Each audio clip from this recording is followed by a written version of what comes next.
Chapter 43. Beelzebub's survey of the process of the periodic reciprocal destruction of men, or Beelzebub's opinion of war. When Beelzebub, Hussein and Hahoon had returned from the Jam Pal and had resumed their usual places, Hussein, again turning to Beelzebub, said, "Dear grandfather, although thanks to your exhaustive explanations relating to different episodes which proceeded on the planet Earth during the process of the existence of the free-brain beings, I obtained a clear conception and convincing understanding of the surprising strangeness of their psyche. Nevertheless, the question still arises in me about one particularity of this psyche of theirs, which I cannot yet understand at all, and which, even taking their strange psyche into account, appears to me not logical. My thoughts constantly returned to this perplexing question, and were even concentrated on it during the sacred sacrament in the Jam Pal. From all of your explanations concerning the process of the existence of these free-brain beings, I very definitely understood that although during all their responsible existence, particularly after the third transparnian perturbation there, they began to have chiefly purely automatic reason, yet even with this automatic reason they commentate fairly often and deliberate so well that they are even able to constate all kinds of more or less exact laws of nature on their planet, according to which they even invent something themselves. At the same time, parallel with this, the mentation of that particularity of theirs proper to them alone, namely the need of periodically occupying themselves with the destruction of each other's existence, runs like a crimson thread through all your tales. And so, my dear grandfather, I cannot at all understand how it can happen that in spite of having existed over such a long period, they have not yet become aware, and until now continue to be unaware, of the horror of this property of theirs. Don't they really ever see that these processes of theirs are the most terrible of all the horrors which can possibly exist in the whole of the universe? And don't they ever ponder on this matter, so that they might become aware of this horror and find a means of eradicating it? Please, grandfather, tell me why it is so, and which aspects, composing the totality of the strangeness of their psyche, are the causes of this particularity of theirs." Having said this, Hussein again looked expectantly, and with a tense desire to know, at his dear grandfather. In response to this request of his grandson, Beelzebub continued to look at him with, as it is said, a remorseful smile, and then, sighing deeply, said, "Eke, my dear boy, this particularity and all the results ensuing from it are chiefly the cause of all their abnormalities, and so to say, muddled logic." And having again paused a little, he continued,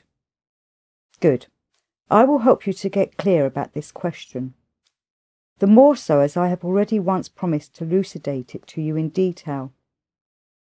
Of course, in this case, for the sake of the development of your active mentation, I shall not for this reason give you my personal opinion, but will tell you about this also in such a way that you should be able to obtain the necessary material for logical confrontation and, in consequence, for the crystallization in you of the data for your own individual opinion about this matter. By the way, you have asked whether they really never ponder on this predisposition of theirs, phenomenally terrible and exclusively inherent in them alone. Of course they ponder, of course they see. A number of them do ponder even very often, and, in spite of the automaticity of their reason, they fully understand that this particularity of theirs, namely, their predisposition to periodic reciprocal destruction, is such an unimaginable horror and such a hideousness that no name can even be found for it. Yet, unfortunately, from this pondering of these free-brain beings there, no sense at all is ever obtained. And no sense is ever obtained partly because only isolated beings there ponder over this matter, and partly thanks to the absence there, as is usual, of one common and planetary organisation for a single line of action. And therefore, if even the mentioned isolated beings ponder over this question and constate something sensible about this horror, then this constating of theirs is never widely spread and fails to penetrate into the consciousness of other beings. And in addition, it is very sad about this sincere pondering of the beings upon similar questions. I must tell you that thanks to the abnormally established conditions of being existence there, the waking psyche, as it is expressed there, of each one of them gradually becomes from the very beginning of responsible existence such that he can think sincerely and see things in the true light exclusively only if his stomach is so full of thirst being food that it is impossible for what are called wandering nerves in it to move, or, as they themselves say, he is stuffed quite full, and besides, all his needs, already inherent in him, which are unbecoming to free-brained beings, and which have become the dominant factors for the whole of his presence, are fully satisfied, of course only for that given moment. And as, owing to those same wrongly established conditions there, not all the beings have the possibility of becoming thus satisfied,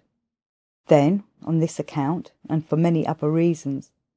most of them, even with their full desire, can neither think sincerely nor see and sense reality, and therefore sincere thinking and the sensing of reality have already long ago become a very rare luxury on this planet of yours, and inaccessible to most of them. Only certain beings there who are called important and power-possessing had the possibility of being satisfied to satiety. In truth, it is precisely these terrible beings who it would seem could, owing to their position, do something for the eradication of this evil, or at least diminish it to a certain extent. But just these important and power-possessing beings who had the possibility of filling themselves to satiety, and who could perhaps do something toward this end, in reality do nothing at all for still quite other reasons. And the fundamental causes of this flow from always the same maleficent means fixed in the process of their ordinary being existence, and called by them education. This maleficent means is adopted there for all the young during their preparatory age, but especially adopted everywhere in relation to those young beings who later almost always, as a rule, become power-possessing. Well then, when these same young beings, who almost always become power-possessing, become responsible beings and begin to bear responsible obligations, they of course do not have any data at all for manifesting what is called logical reflection, owing to the fact that they have not used the time destined by great nature exclusively for the purposes of preparing in themselves being data for a worthy and responsible existence, but waste it only for developing in themselves the properties which flow from the totality of the results of this celebrated education of theirs, which, as a rule, dictates to them how better to give oneself up to what is called self-calming. Thanks to this abnormal education of theirs, not only is nothing crystallized in them to enable them to reflect and actualize anything effective in practice, but on the contrary, thanks to this abnormal education, those many consequences of the properties of the, for them, accursed organ Kundabuffer devised by the great angel, now already Archangel Luosis, are gradually formed in them and become organic functions, and, being transmitted by heredity from one generation to another, are in general crystallized in the psyche of these unfortunates. Namely, those consequences of the said organ are formed in them, which exist there today under the names of egoism, partiality, vanity, self-love, and so on. For such power-possessing or important beings there, our wise Mullah Nasir ad-Din also has a very interesting definition, and, namely, he says, the degree of the importance of these people depends only on the number of their corns. And so, my boy, when these free-brained beings of your planet, particularly of the present time, who have the means of gorging to satiety and of fully satisfying all their other needs, and who perhaps could do something for the struggle against this phenomenal evil prevailing on their planet, are satiated, and their mentioned needs are satisfied, and they are seated on what are called their soft English divans, in order, as is said there, to digest it all. They do not profit, even during this time so suitable for sincere thinking, by those favourable conditions, but indulge instead in the maleficent self-calming. And since it is impossible for all the free-brained beings of the universe, and therefore also for all the beings on your planet to exist without the process of mentation, and since at the same time your favourites wish to have the possibility of indulging very freely in their inner evil god self-calming, they then gradually and very efficiently accustom themselves that a sort of thinking should proceed in them purely automatically, entirely without the participation of any being effort of their own. One must give them their due. In this they have attained perfection, and at the present time their thoughts flow in all directions without any intentional exertion of any part whatsoever of their presence. For instance, when after gorging and satisfying themselves these important and power-possessing beings of the earth are seated on their said divans, the associative thoughts which ought inevitably to flow in them receive shocks from the reflexes of their stomach and sex organs, and wander freely in all directions, as they say there, to their heart's content, and so pleasantly free and easy, as if they, that is, these thoughts of theirs, were strolling of an evening in Paris along the Boulevard des Capucines. When these power-possessing beings of your planet are seated on their soft divans, subjects like the following are think in them. For instance, how to get his revenge on that acquaintance of his, John Smith, who a few days before looked at a woman he liked, not with his right eye, but with his left. Or this digesting, terrestrial power-possessing or important being thinks, why did not my horse come in first yesterday at the races as I expected, but some other? Or, why do those stocks which are in fact quite worthless go up every day on the market higher and higher? Or, finally, he thinks something of this kind. If I were in John Smith's shoes, who invented a new method of breeding flies for making ivory from their skeletons, then from the profits obtained I would do this, that, and the other, and not as that fool, who, like a dog in the manger, will neither himself eat nor let others eat, and so on in the same strain. Still, it does occasionally happen there that some power-possessing or important being of the earth suddenly chances to think not under the influences of the reflexes of his stomach and sex organs,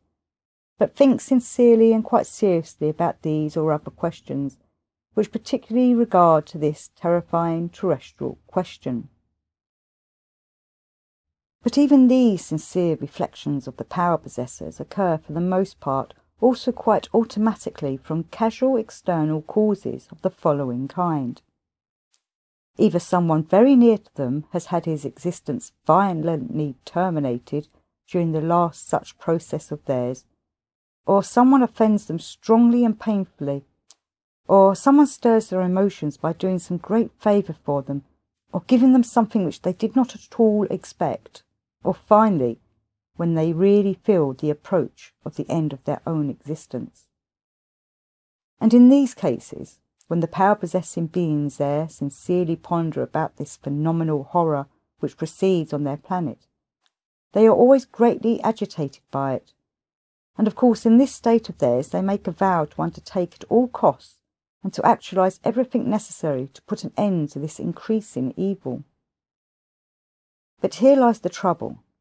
No sooner do the stomachs of these sincerely agitated beings become empty, or no sooner do they recover a little from these externally arisen impressions which had dejected them, than they not only instantly forget their vow,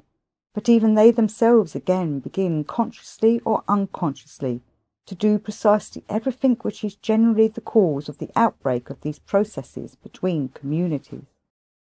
As a rule, in consequence of the fact that these power-possessing or important beings there do not use the time foreseen by great nature for preparing themselves to become worthy, responsible beings, owing chiefly to which, during their responsible existence, even in their waking state, all kinds of associations in their common presences almost always flow automatically. Therefore, they themselves, without any individual intentions, and at times even half-intentionally, try to do everything in such a way that the next process of reciprocal destruction should occur sooner, and they even hope that this next process should proceed on as large a scale as possible. Such a monstrous need arises in their abnormal psyche because they expect certain egoistic profits from these processes, either personally for themselves or for their nearest, and with their degenerated mentation they even hope that the greater the scale of the next process, the greater the extent of the said profits to be obtained, either personally for themselves or for their nearest. It even sometimes happens there, my boy, that certain of the power-possessing and important beings among your favourites unite and form a special society with the aim of jointly finding out and actualising in practice some possible means for the abolition of this arch-criminal property of theirs. Just as I was leaving that solar system forever, there was again there, on your planet, a great deal of talk about the formation of such a society, and it seems that they intended to call their new society the League of Nations.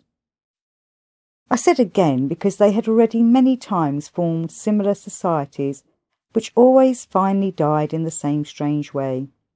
Namely, they always died without any death agony. I very well remember when such a society first arose there in the town of Samonix in the country Tiggliamish, just at that period when this country was regarded as the chief centre of culture for all the free-brained beings of this peculiar planet of yours. Then, for the first time,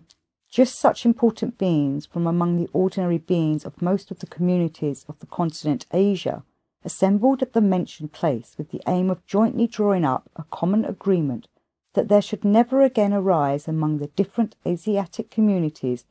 any cause whatsoever for such processes of reciprocal destruction.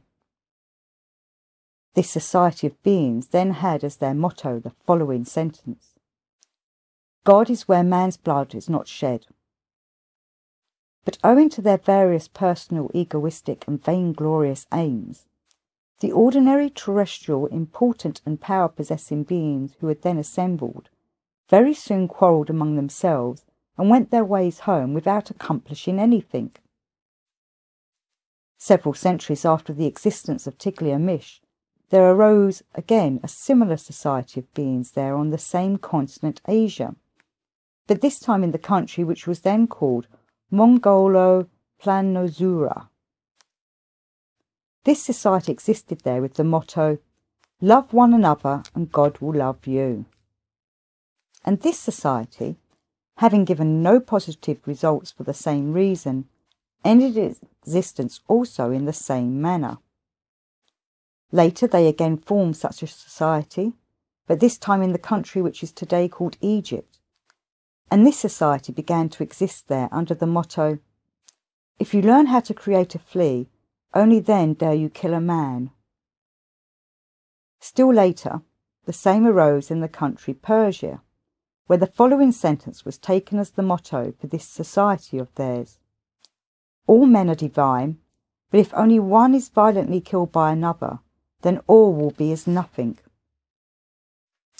On this last occasion, which was quite recent, only about 4 or 5 of their centuries ago, such a society was formed also on the continent Asia, in the city which it seems was called Mosul-opolis, and at their arising this society was called "The earth is equally free for all." But when some dispute shortly afterwards arose among the members, they renamed the society, and it later ended its existence under the new name of The Earth Must Be Only for Men. The members of this latter society, namely, The Earth is Equally Free for All, might perhaps have accomplished something effective because, in the first place, they had as the basis of their aims an actualizable program, and secondly, because they were all, without exception, old and honourable beings who had already had a great deal of experience during their planetary existence, and had in consequence become disillusioned about everything that their ordinary planetary existence could in general give them. And, thanks to this,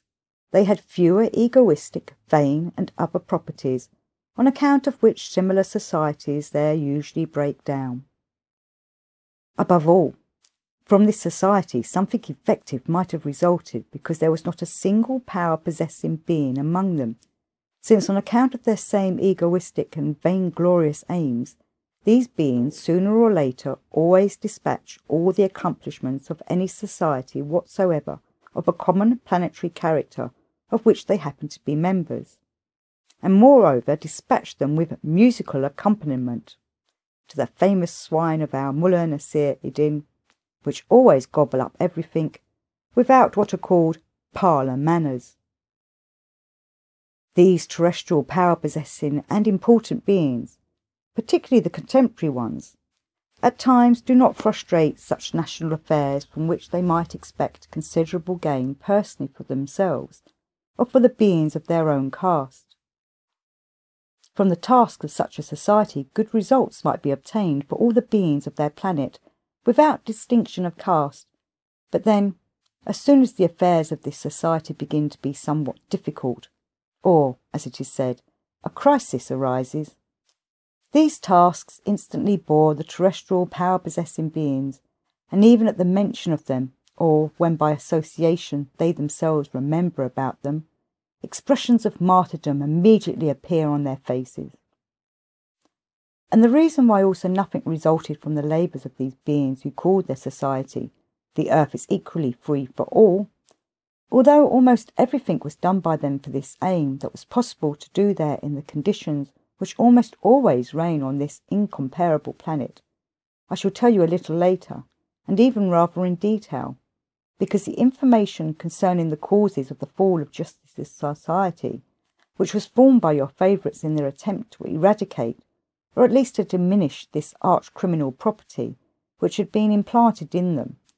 is once again very characteristic for your elucidation of the strangeness of their psyche in general, and at the same time this information will serve as material for the understanding, to a certain extent, of the chief objective causes why these terrifying processes of reciprocal destruction proceed among them. And now, as regards this contemporary society about which I spoke to you, and told you that it was formed by the free-brained beings of your planet with the same aim of jointly elucidating and actualizing in practice corresponding measures for the total cessation on their planet of this terrifying process, and which contemporary society of theirs will be called, or is already called, the League of Nations, then if you wish to know my sincere opinion, I am more than sure that this time also nothing effective will come of it for two reasons. The first reason will become clear to you at the end of this tale of mine, and the second reason is that this property has already entered into the free-brained beings of that planet Earth, as is said, into their flesh and blood. And just as nothing could be accomplished by the beings of their planet of former epochs, who, becoming responsible beings, had even attained in respect of being, at least to what is called self-remembering, then all the more, nothing effective can be done, devised or actualized by beings with that reason which the beings of this contemporary society possess, and who in respect of being are only perfected to the degree which our dear Mullah Nasir ad-Din defines by the notion expressed in the following words: "Look, look, he already begins to distinguish Mama from Papa." Still,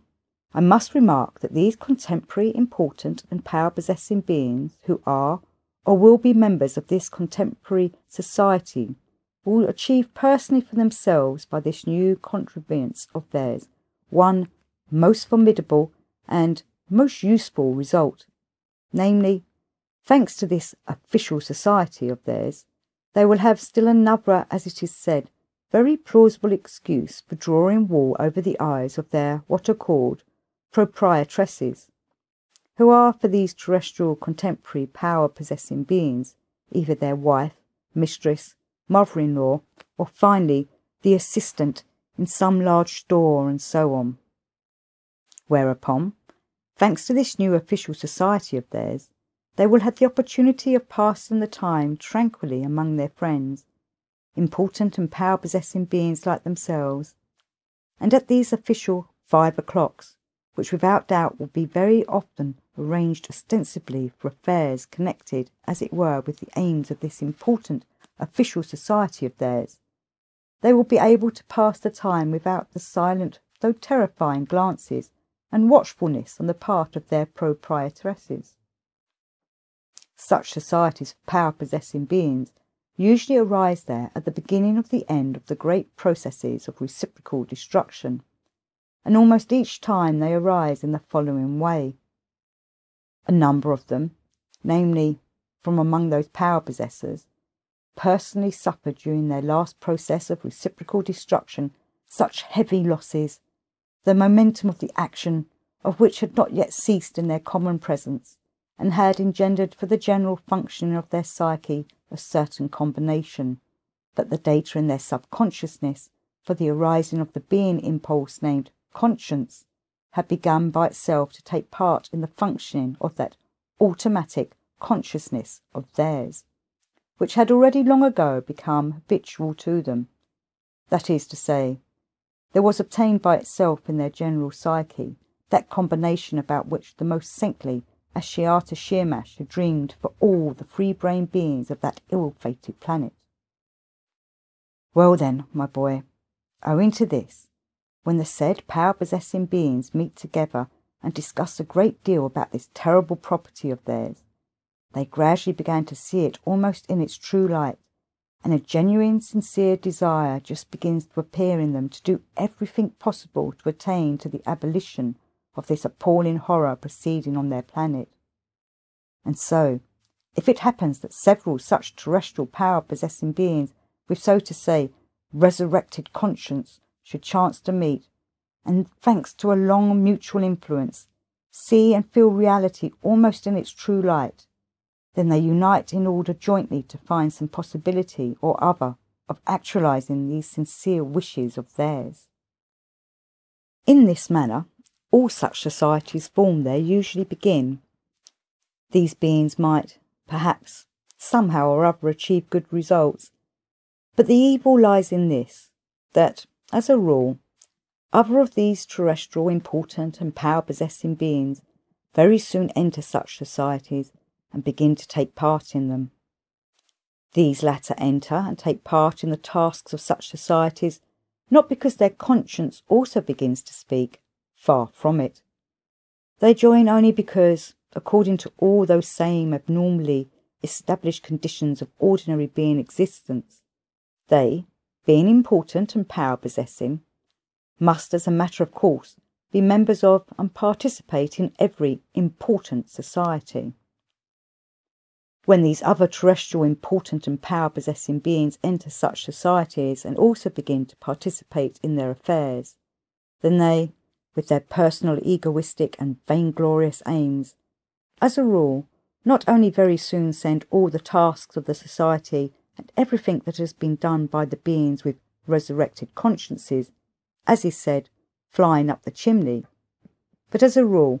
they also very soon, as it is also said there, put genuine spokes into the wheels of the first founders of these societies. And therefore,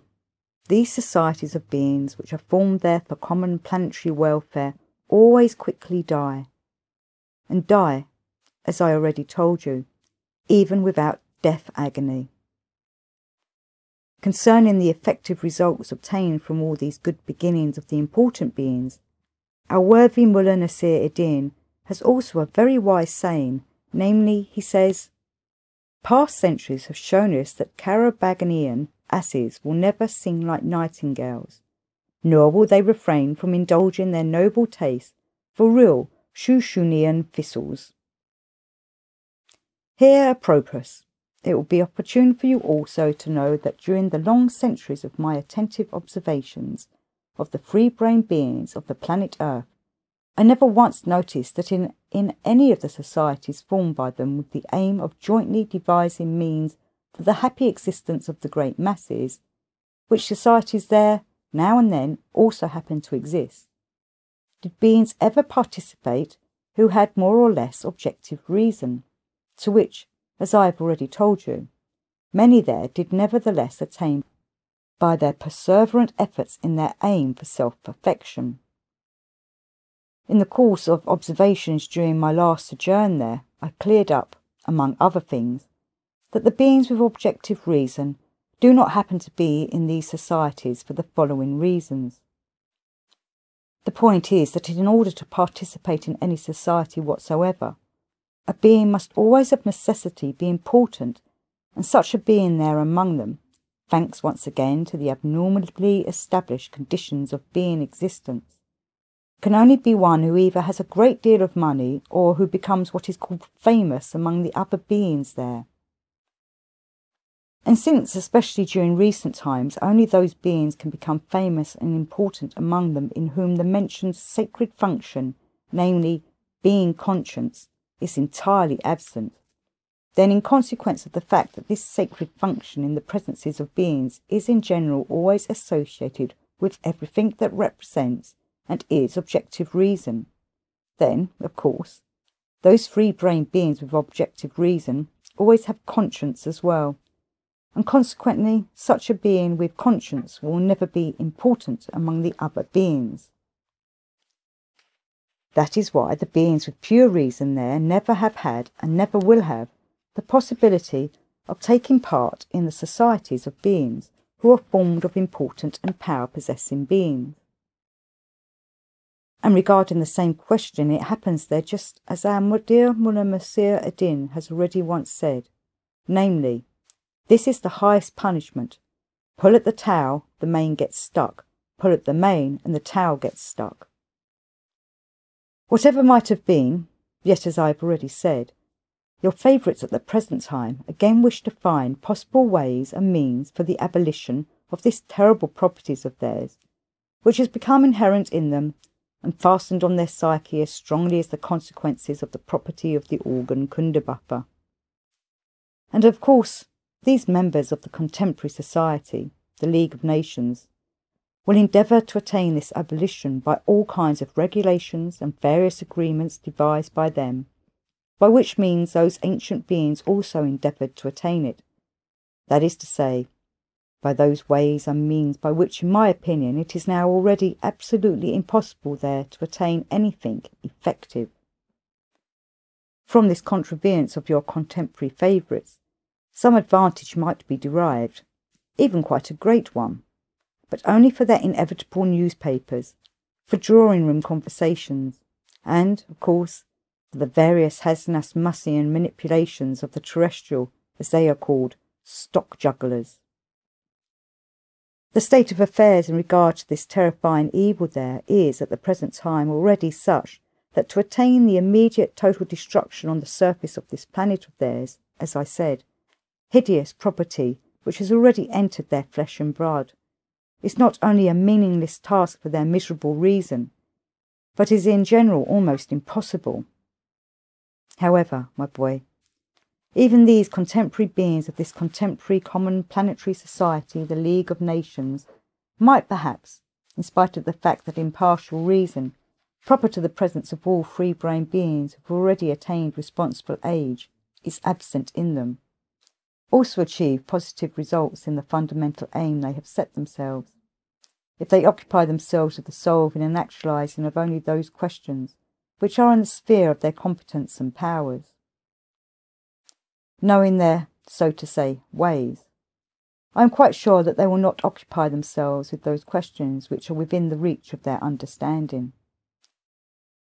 They would like to do and really do everything in such a direction that these processes of reciprocal destruction should cease immediately and forever. If, indeed, with all their being they were aware of the whole objective terror of these processes, and desired sincerely jointly to eradicate this evil from the surface of their planet, then they would willingly penetrate into the essence of this question, and would understand that such an inherency which had become fixed in their psyche during hundreds of centuries can never be decrystallized in the course of a few decades. If they understood this, they would not attempt to decide or to actualize anything in this respect for the welfare of their contemporaries, but would direct and use all their attention, all their powers, and all their possibilities, having only the beings of future generations in view. For instance, if indeed of wiseacring now, and as still said there, Don Quixotean, with the aim of immediately attaining the total cessation of these processes of theirs, they were to occupy themselves with the eradication of the conviction, which has become fixed in their ordinary process of existence, of the virtue of two notions they have. That is to say, if they would try to attain the abolition of the practice of exalting certain of the participants in their processes to what are called heroes, and rewarding them with honours and what are called orders, and also if they would try to attain the abolition even of one of their illustrious sciences from among their many Hasnasmussian sciences, invented by certain pimpled beings among them, in which it is nonchalantly proved that the periodic reciprocal destruction on the earth is very, very necessary, and that if it did not exist, an intolerable overpopulation would result on the earth, and such economic horrors would ensue that men beings would begin to eat one another. If they would attain the abolition of these two practices, which have already become firmly fixed in the process of their abnormal ordinary being existence, then, thanks to the abolition of the first, they will eradicate forever the greater parts of those automatic factors which make the psyche of the growing generation also predisposed to be subject to that special property, on account of which they always fall into that state into which it has already become without fail habitual for them to fall during these processes. And thanks to the second, they would help towards this, that there might not reach to the beings of future times at least one of those idiotic ideas from the number of already, without this sufficiently numerous similar ideas constantly arising there, which are being transmitted from generation to generation as something lawful and indubitable, and which altogether are partly in the cause of the formation in their presences of those properties, not one of which is becoming to free-centred beings of our great megalocosmos, and among the number of which there belongs also that property inherent in them alone, which engenders in them even doubt in the existence of divinity, and owing chiefly to this doubt there has almost entirely disappeared from their common presences the possibility of the precipitation of those data which should without fail be precipitated in the presences of all free-brained beings, the totality of which data engenders in them the impulse, called the instinctive sensing, of those certain cosmic truths, which are always felt even by all one-centred and two-centred beings, wherever they might breed in the whole of the universe. But the misfortune for all the other ordinary favourites of yours is that these power-possessing and important beings assembled from the whole of the planet do not begin to occupy themselves of these questions, considering them to be beneath their dignity. What next?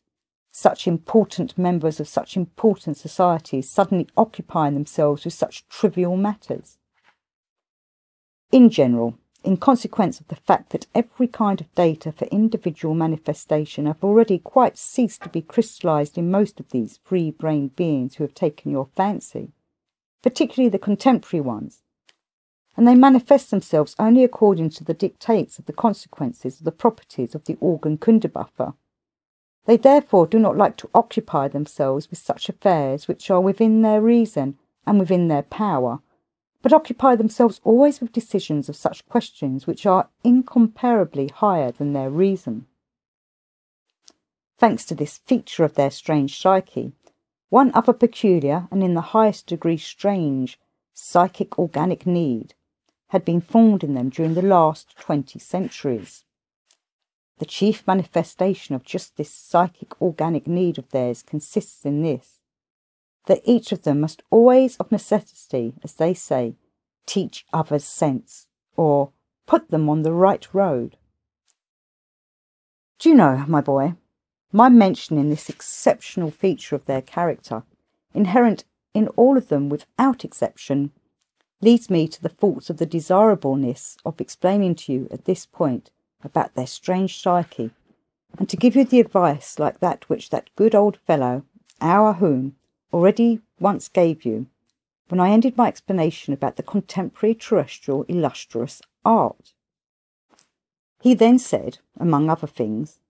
that if for some reason or other you happen to exist there on the planet Earth, and to mix with these strange free-brain beings, then you must always be very careful with these contemporary types there, who are called representatives of art, and never offend them, and thus not make violent enemies among them. At that time, our dear Whom, bearing in mind their numerous weaknesses, such as their self-love, pride, vanity, and still many others, indicated to you in which cases just which of these specific properties of theirs it was necessary, as he expressed it, to tickle.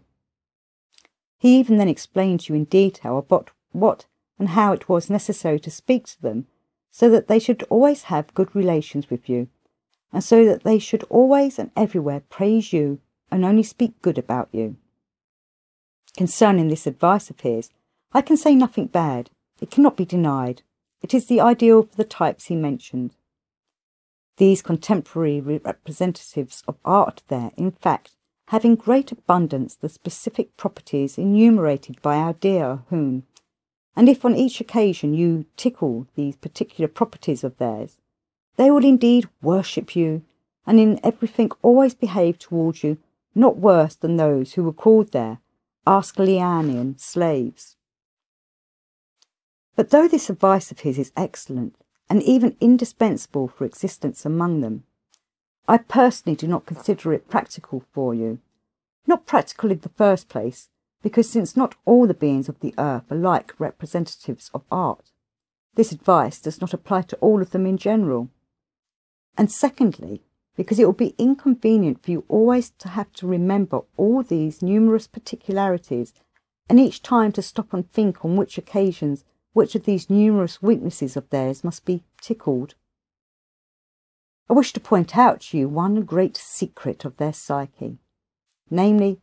I wish to point out to you only one particularity of theirs which, if you know how to profit by it, might create in each one of them the same effect in their manifestations about which Ahun spoke. If you will act upon them through this same particularity, then you will not only be on very good terms with them all, but even, if you wish, you will be able, knowing this secret of their psyche, fully to ensure your tranquil and happy existence there, both as regards money necessarily required there, as well as other conveniences,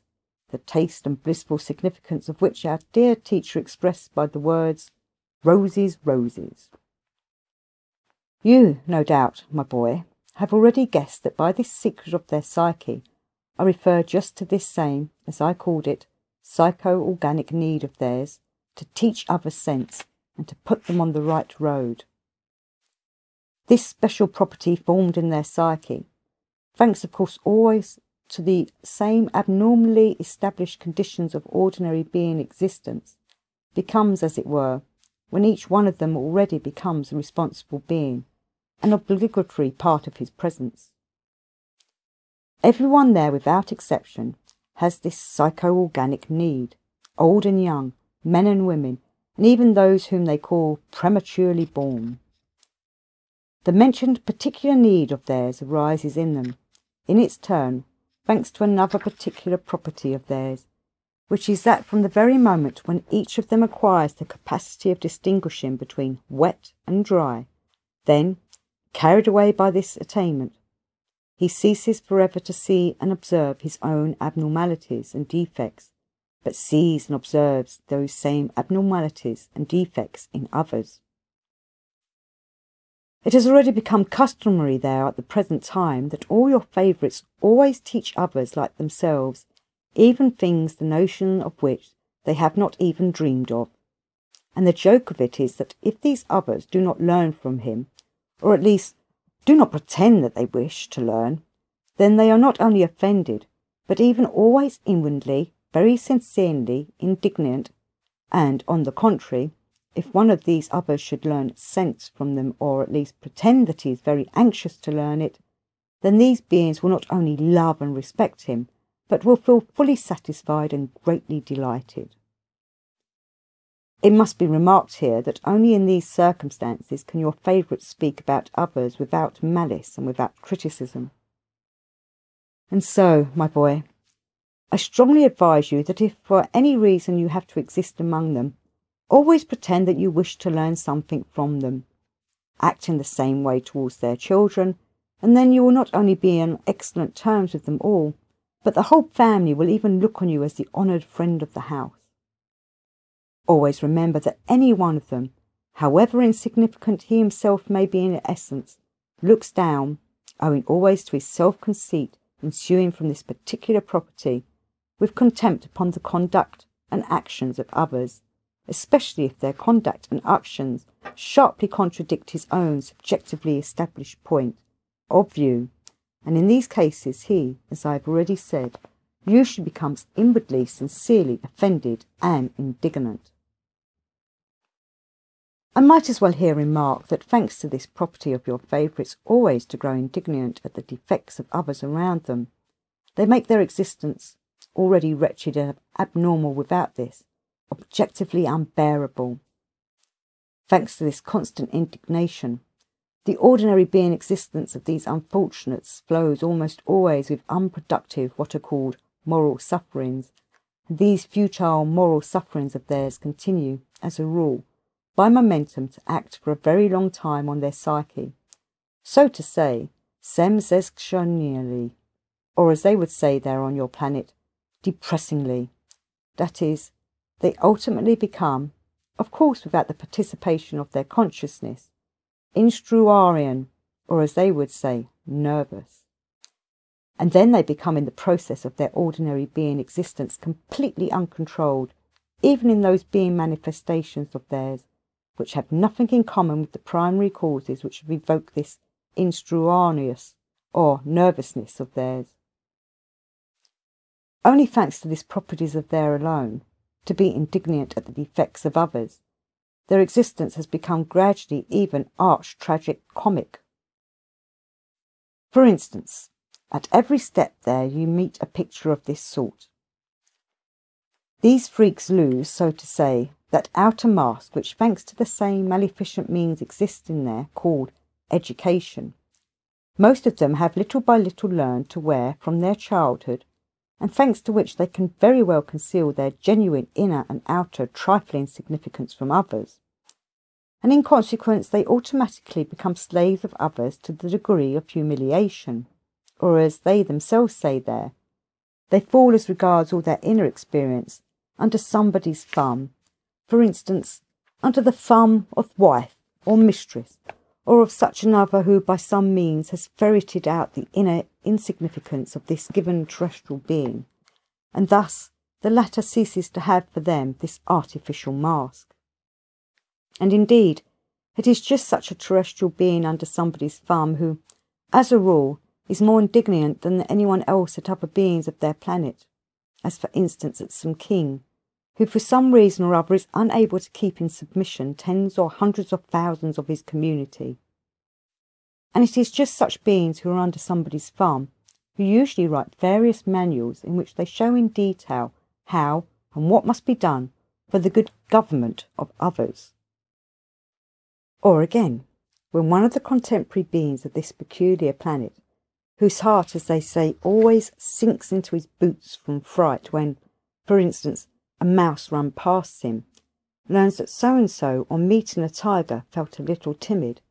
then this hero will be inwardly extremely indignant with him and will, without fail, in conversation with his friends, foaming at the mouth, denounce him and prove that he is a vile, criminal coward for having been frightened by such a mere tiger. And yet again, the various books and manuals concerning also what must be done and how, and what must not be done on meeting a tiger or other similar being, are written by these mouse unflinching heroes there. Or further, one of them who has a score of various, as it is said there, chronic diseases, thanks to which for the whole weeks at a time his stomach does not work, and his whole body is covered with all kinds of malignant pimples, from which diseases he of course suffers day and night. In short, such a being there who for many years has been a genuine walking anatomical museum of all the diseases existing on that planet, is always more indignant than anyone else when someone has carelessly caught, let us say, a cold. And these walking anatomical museums there invariably instruct others with great authority how to get rid of this cold, and it is precisely they alone who write various books and manuals concerning all kinds of other diseases there, and expound in minute detail how to guard against and get rid of them. At every step one might also observe such an absurdity as this. One of them, who even does not know in the least what that ordinary tiny being which often bites him, called Flea, looks like, writes a huge volume or draws up a special what is called popular lecture that the flea whose bite made the neck of a certain historical King Knockhand swell had on its left paw an abnormal orange-crimson growth of a peculiar strange form. Well then, if this expert in fleas there will write his voluminous work, or he will read for a whole evening his popular lecture on the orange-crimson growth on the mentioned flea, then if anyone will not believe him and will express his doubt to his face, he will not only be offended, but even greatly indignant, and he will be indignant chiefly because this someone is such a what is called Ignoramus, that he has even not yet heard anything about the truths communicated to him by this expert. Thanks to all the aforementioned, such pictures are met with at every step there on your planet in the existence of these strange free-brained beings, that only from observing and studying them every normal being existing there, if he will indeed take in and study his perceptions, might become fully instructed in all branches of general objective science. For the satisfying of your favourite's astonishingly strange need, as is said there, not to suffer, they must always have at least one victim for their teachings, but among a number of them who have acquired for some reason or other in these manifestations of theirs a certain authority over others, and who have become in consequence by increasing habit more impudent, the appetite grows to the point of acquiring an always greater number of these victims. Yes, my boy, when you will exist among them and will be a witness of these incongruous being manifestations, then, even in spite of the fact that you know the cause of these incongruities, you will be unable, as they express it, not to laugh inwardly, and at the same time with the whole of your being you will pity these unfortunates, and with your inner laugh there will gradually be mixed by itself what is called an essence Parnassorian grief. The same particularity of the psyche of the free-brained beings there is especially strongly developed there among the beings belonging to their caste called the Intelligentsia. The word intelligentsia itself almost denotes that notion there which we define by the words false in oneself. Yet, though by its essence the word intelligentsia has there almost the same sense, nevertheless the beings there, particularly the contemporary ones, for some reason or other call by this word just those beings who are the exact opposite of what this word denotes. The word intelligentsia is also taken from the ancient Greek language. It is interesting to notice that this same word was used also by the Romans, but having taken it from the Greeks not by its sense but by its sound, they later imagined that the roots of this word belonged to their own language. But among the ancient Greeks this word denoted a being so perfected that he was already able to direct his functions as he wished, and not, for instance, as occurs with every what is called inanimate cosmic formation, every action of which proceeds only as a reaction to external causes. Such beings, no doubt, are also still met with there on your planet as approximately answer to this sense of the word, but only among those contemporary beings of the planet Earth who are considered, according to the understanding of most of the beings there, as unintelligent. In my opinion, if those beings, especially of the most recent times, who are called their intelligentsia, would simply be called mechanogentsia, then perhaps this would be more correct. It would be more correct because the contemporary intelligentsia there can themselves not only give absolutely no direction at all to their being functions, but there are already finely atrophied in them even those data for impulses of essence initiative for daily being existence, which in general are always placed by great nature herself in all free-centred beings at their arising. During their responsible existence, these intelligentsia beings there always act or manifest only when they receive corresponding shocks from outside. And it is these same shocks proceeding from outside which give them the possibility of becoming correspondingly animated and of experiencing, only through the unrolling of the series of former corresponding automatic perceptions already present in them, and not depending at all on their own wish or will. And these external shocks of theirs for the said kind of experiencing are usually in the first place animate or inanimate things accidentally coming within the sphere of their organs of perception and visibility. Secondly, the various beings they meet. Thirdly, the sounds or words reverberating where they happen to be. Fourthly, scents accidentally perceived by their sense of smell. And finally, unaccustomed sensations that proceed from time to time during the function of their planetary body, or as they say, their organism, and so on. But never do their outer manifestations in general, nor those inner being impulses of theirs, which ought to be under the directive of their being I, proceed according to their own wish resulting from the whole of their entire presence. I must here tell you further that certain of those terrestrial intelligentsias, in whom during the period of their responsible existence certain already established forms of their inner functioning have, for various reasons, become definitely changed, or no longer called by the other terrestrial beings intelligentsias, but are given other names composed of different words, or, more exactly, of the roots of the words of ancient Greek. Namely, they name bureaucrats, plutocrats, theocrats, democrats, zevrocrats, aristocrats, and so on.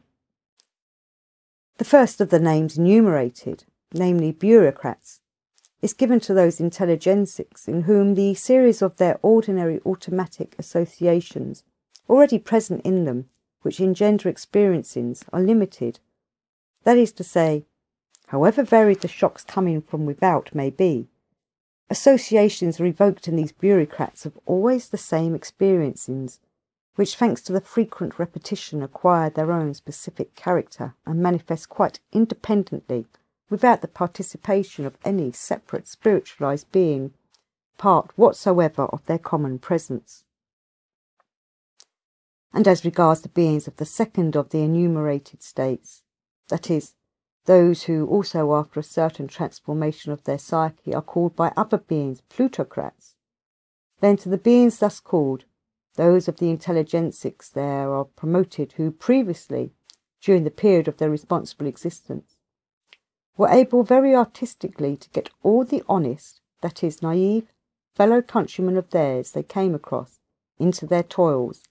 thanks to which they become the owners of a great quantity of what is called there money and slaves. Here, bear in mind that it is just from these terrestrial types that most has-not-must individuals arise. When I was there, during my investigations of the questions which interested me, I chanced to learn the secret of the origin of this word plutocrat. As I've already told you, during the last 25 centuries,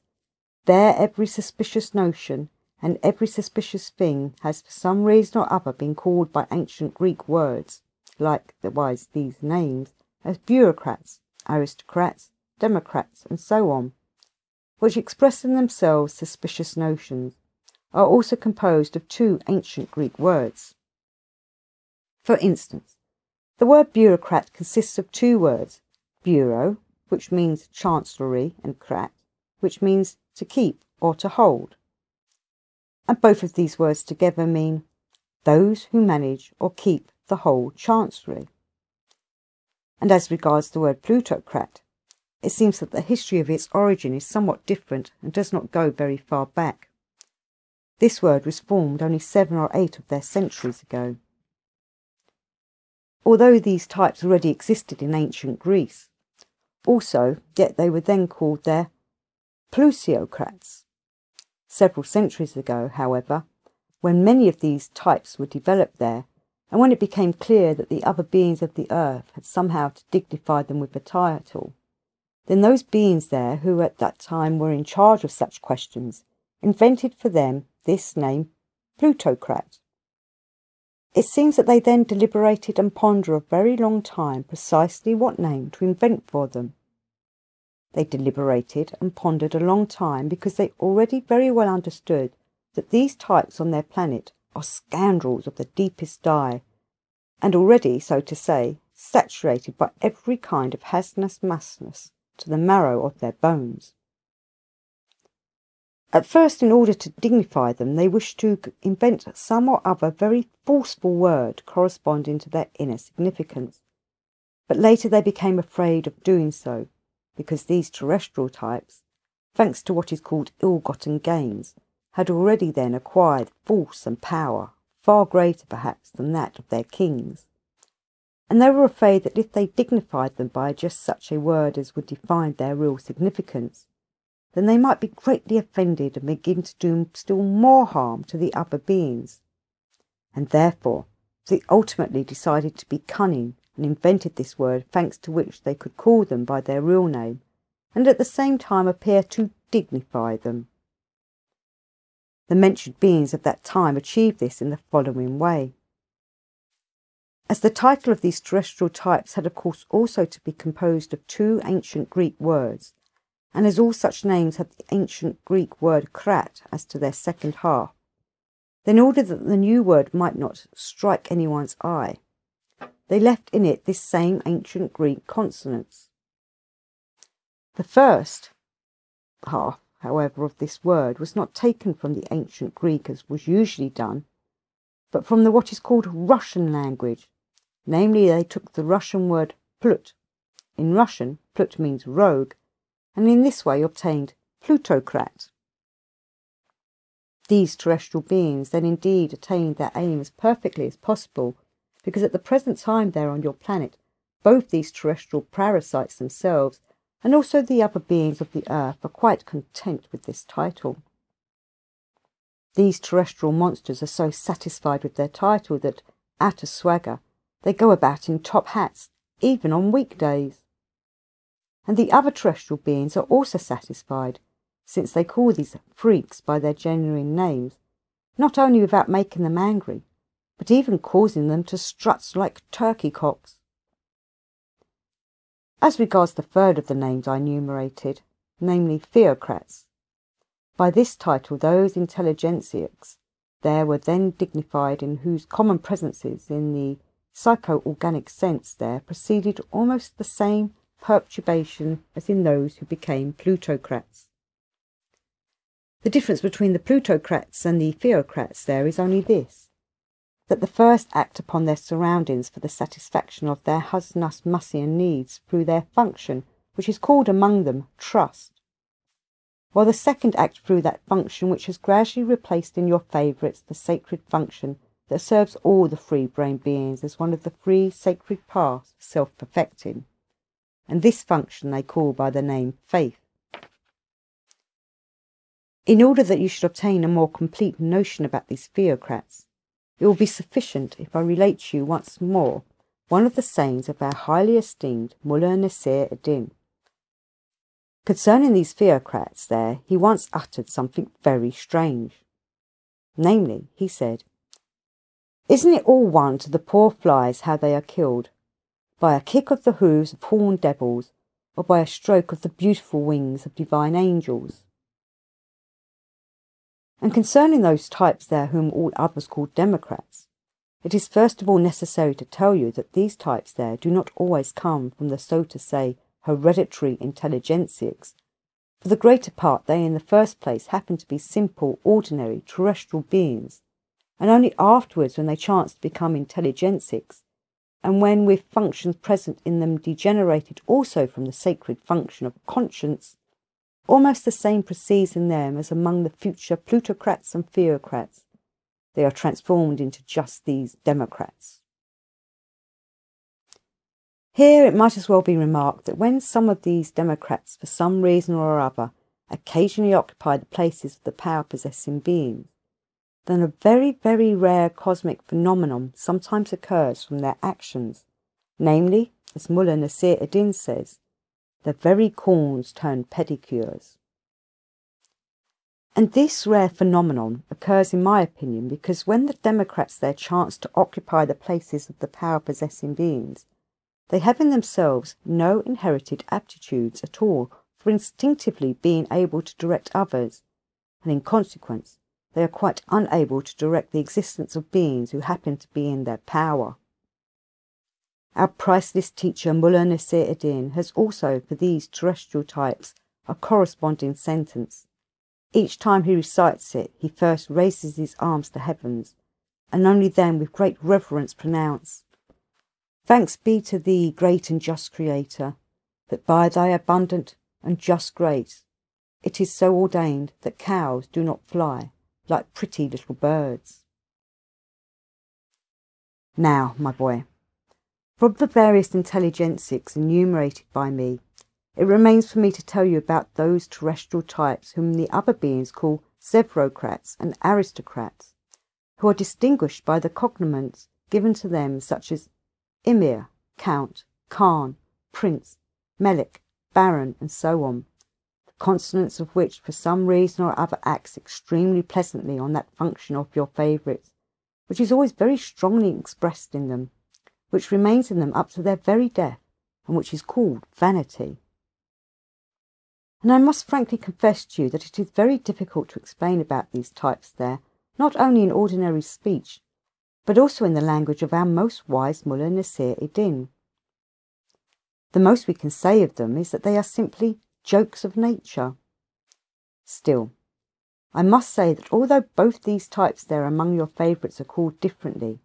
yet in fact these same aristocrats and zevrocrats are similar in every respect, and have exactly identical inner properties. Remember, I've already told you that there on your planet, in various communities, there exist two kinds, as is said there, of state organisation. One is called a monarchic state organisation, and the other a republican. In the communities where a republican state organisation exists, these types are called zevrocrats, but where a monarchic state organisation exists, they are called aristocrats. Trying to give you at least some notion about these two terrestrial types, I think it will be best if I tell you about one of my embarrassments which occurred to me every time when, being on your planet, I accidentally happened to meet these misconceptions. At chance meetings with them, one thing chiefly surprised me. How could this kind of terrestrial free-brain type exist on your peculiar planet, almost as long as the other free-brain beings there? Such a question was invoked in me by the beings there who belonged to the caste of the bureaucrats. Yet nevertheless, as regards them, one might still explain this to you, at least more or less. Although the series of experiencings in them is also very limited, yet at any rate they actually have them. They have them at least for every hour of the day and night. All the experiencings, however, of these aristocrats and zevrocrats there, according to my observation, can be reduced to only three series. The first concerns the question of food, the second consists of the recollections associated with the former functionings of their sexual organs, and the third relates to the memories of their first nurse. And how the beings, who have in all only three series of such experiences, could have the length of their existence the same as other beings on the surface of your planet, will always be for me an insoluble puzzle. It is said about this same puzzling question, that is, about how these terrestrial types manage to exist on the surface of the planet. Even the great cunning Lucifer once grew very thoughtful, and he grew so intensely thoughtful that all the hairs of the tip of his tail turned quite grey. About these mentioned, so to say, jokes of nature,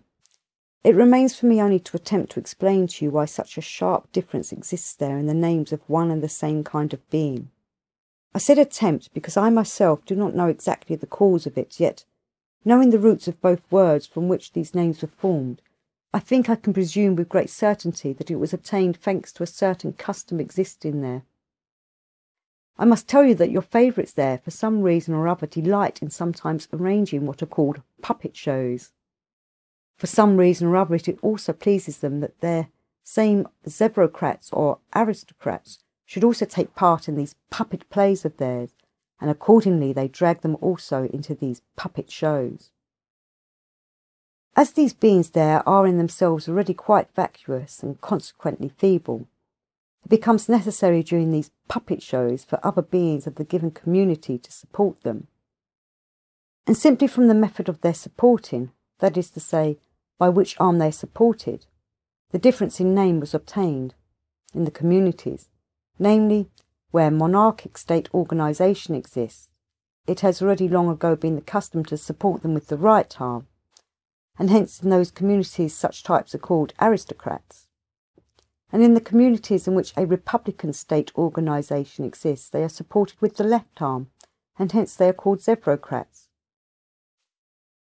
Concerning in general a similar difference in the names there of terrestrial beings, another remarkable saying of our wise Mullah Nasir Eddin comes to my mind, which he himself once told me personally. Once we spoke about the difference in the legal proceedings and in the sentences passed between the Turkish and Persian Qazi, that is, magistrates, and concerning the equality of their justice, he then said, "Eek, my dear friend, is there such a thing anywhere on earth as a wise legal examination of men's guilt?" The Qazi are the same everywhere, only their names are different. In Persia they are called Persian, in Turkey Turkish. And that is just as it is everywhere on earth. Donkeys are alike, they are only differently called. For instance, the species of donkey breeding in the Caucasus is called Karabagian, and precisely the same kind of donkey breeding in Turkestan is called Khorasanian. And this wise sentence of his was thereafter always imprinted in my brain. And during my existence on your planet, I always remembered it when I had any comparison to make. May his name be praised forever on that planet where he rose and was formed. And so, my boy, I repeat once more, if for some reason or other you have to be on their planet, bear always in mind that the weakness about which I have told you is most strongly developed in the most ordinary intelligentsics there, and in those who ordinarily spring from them and belong to one or another of the enumerated castes with the names ending in crat. Well, now, my boy, after this digression which I have made for your practical benefit, let us return again to the serious question touched upon. I shall begin with the history promised you about how the Society of Terrestrial Beings, which had as its motto, "The earth is equally free for all," arose and fell, because the information about this will give you the possibility to understand well just about that first and chief cause why there on your planet this terrible process of periodic reciprocal destruction by these unfortunate free-brain beings of our great megalocosmos must already almost inevitably proceed. And likewise you will learn how the, so to say, local nature, when something unforeseen hinders its correct functioning for the purposes of the common cosmic trog auto-egocrat, adapts itself so that its results should correspondingly blend with the harmony of this most great cosmic law. The said Society of Terrestrial Beings men arose, as I have already told you, 6 or 7 centuries ago on the continent Asia,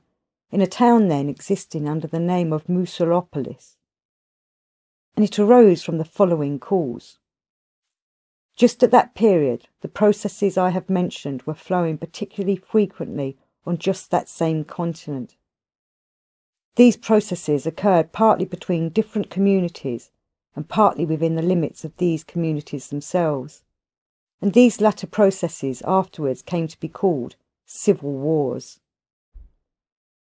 One of the chief causes of these terrible processes, which became frequent both between and within communities on the continent Asia, was, at that period, a religion, then only just formed, which had been fantastically founded on the teaching of a genuine messenger of our endlessness, Saint Mohammed. The foundation of the said society was then first laid by the brothers of the fraternity then existing in Central Asia under the name of the Assembly of the Enlightened.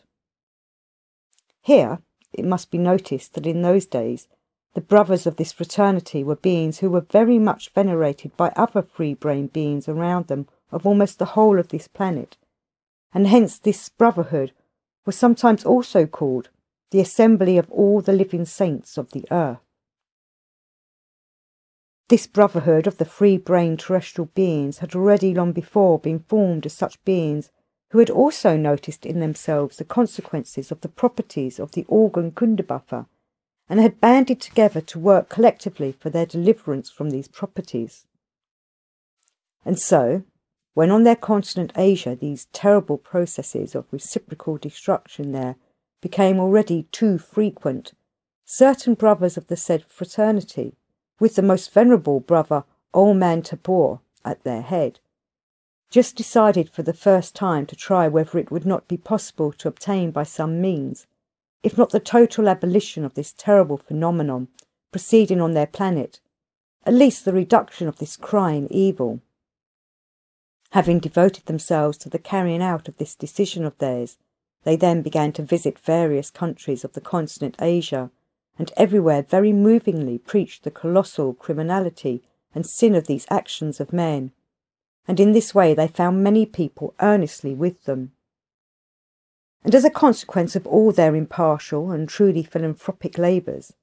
there was formed in the city Morsolopolis the mentioned large and serious society of men beings under the title, "The Earth is equally free for all." Already quite from the beginning, the members of this society of men beings actualised to this end many things which no beings of the earth, either before or since, were able to actualise. And they were able to do this only because the programme itself from the very beginning was very well drawn up in respect of its actualisability in the conditions existing there. Among other things, there entered into the fundamental programme of this society gradually to act in such a direction as would enable them to obtain a result, in the first place, the actualisation for all the beings of the continent Asia of one common religion which they wished to base upon the teaching of the sect of what are called the Parsis, only changing it a little. Secondly, one common language, and for this common language they wished to adopt what is called the Turkoman language, the oldest on the continent Asia, and one whose roots had already entered into very many Asiatic languages. And thirdly, there entered into the fundamental programme of this society finally to bring about the organisation in the centre of Asia, namely in the city Margilan, the capital of what was called the Virganayan Khanate, of a chief and basic government for all the countries of Asia under the name of the Council of the Elders, the members of which had to be honourable beings from all the Asiatic communities. It had to be so named because only the oldest and most deservedly honourable beings could participate in it. According to their understanding, only such beings of their planet are able to be impartial and just toward other beings of the earth, irrespective of to what religion or nationality they belong. Among the members of this society then in the city Morsolopolis,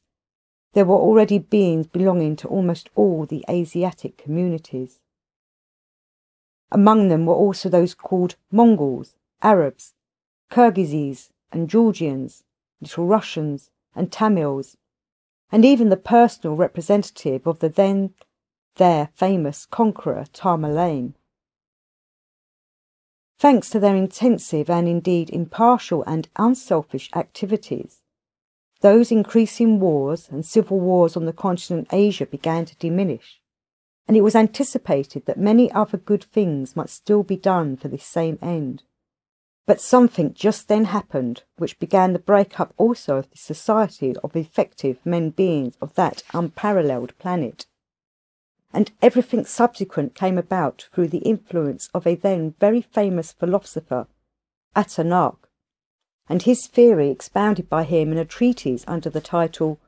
Why Do Wars Occur on the Earth? When this philosopher made his appearance among the members of this society, all their notions were confounded.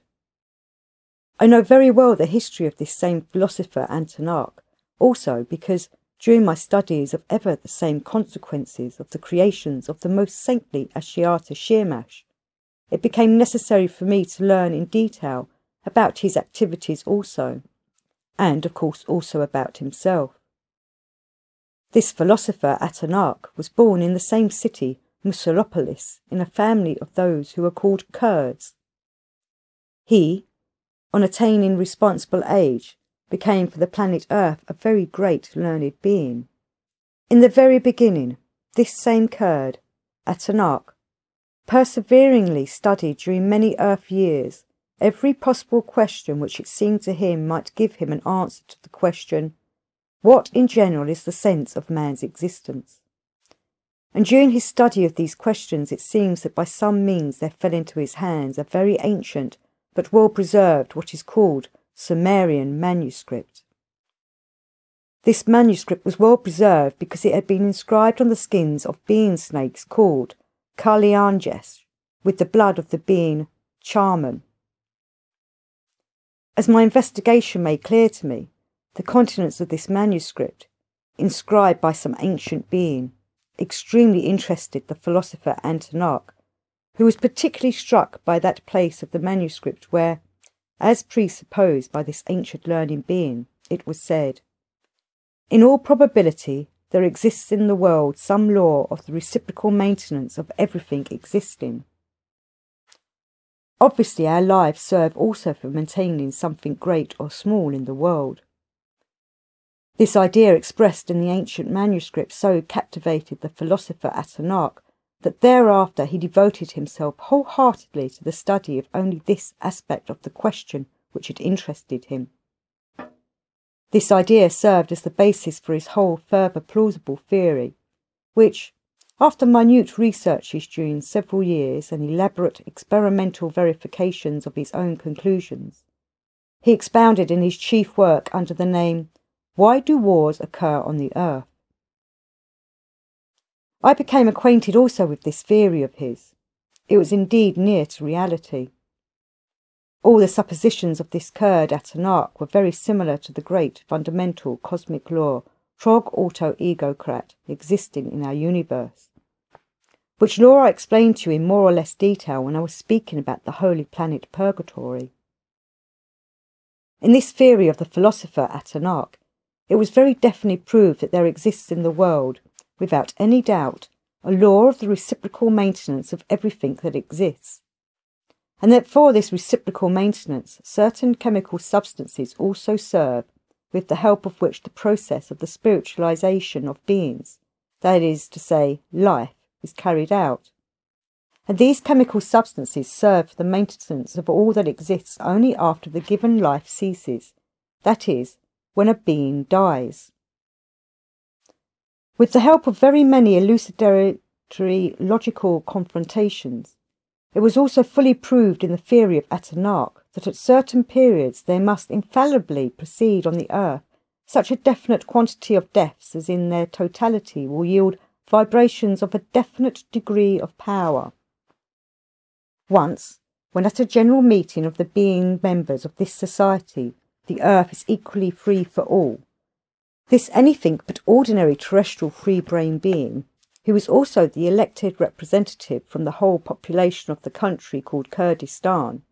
expounded this theory of his very eloquently and in great detail at the request of his fellow members. Then great confusion and agitation proceeded among the members of this society. They were so struck with this theory of his that at first, as is said there, a sepulchral silence prevailed among them for quite a time, and, plunged into stupor, none of them could even stir. And only after the lapse of rather a long time, such a great noise and hullabaloo arose among them, as if the saving of each one's life depended on the degree of his excitement and its outer manifestations. The result of it all was that late in the evening of the same day, they unanimously decided to elect from their midst several learned beings, jointly to investigate thoroughly the details of this theory which had struck them, and afterwards to make a detailed report upon it to the General Assembly. From the very next day, those elected learned members of the society, The Earth is Equally Free for All, very earnestly set to work to familiarise themselves with the theory of this Atenarch. But to the misfortune of all free-brained beings of future times, arising on this ill-fated planet, it turned out that although all the elected learned members were also already advanced in years, and those malignant functions which in the beings of the earth made their beings, so to say, jealous and greedy, were almost atrophied in them, yet for various reasons, chiefly owing to their abnormal education, certain of them, it seems, had not yet acquired enough ground to be convinced of the non-actualizability of their dreams, which they owed to that notorious abnormal education of theirs, with the result that they were still not yet sufficiently disillusioned to be able to be fully impartial and just. In consequence of this, from that very same day, as they gradually became familiar with the details of this astonishing theory, they began to get into the state typical of beings of the earth. That is to say, they began to forget the extraordinary hypothesis that had struck them, which was mentioned in that theory, and began gradually to return, as is proper to free-brained beings there, to their former typically subjective and therefore always changeable conviction, and immediately split into two opposite parties. Some of these began without any logical criticism to take convincingly on faith all the hypotheses made in this theory. Others, however, did not fail, as is in general proper to most of the learned beings of the earth, to speak and to prove quite the opposite of these hypotheses, and as a result they worked themselves up into a state of enmity, not only against the theory of Atenarch, but even personally against him himself. In short, my boy, instead of these learned members who were elected for the detailed study of the theory of Atenarch, helping the other members of their society to get out of their confusion and agitation and to unify their disputes among themselves, they brought still more bewilderment into their notions, and gradually, in the common presence of each separate member of this earnest society, data began to arise automatically for two totally opposite convictions.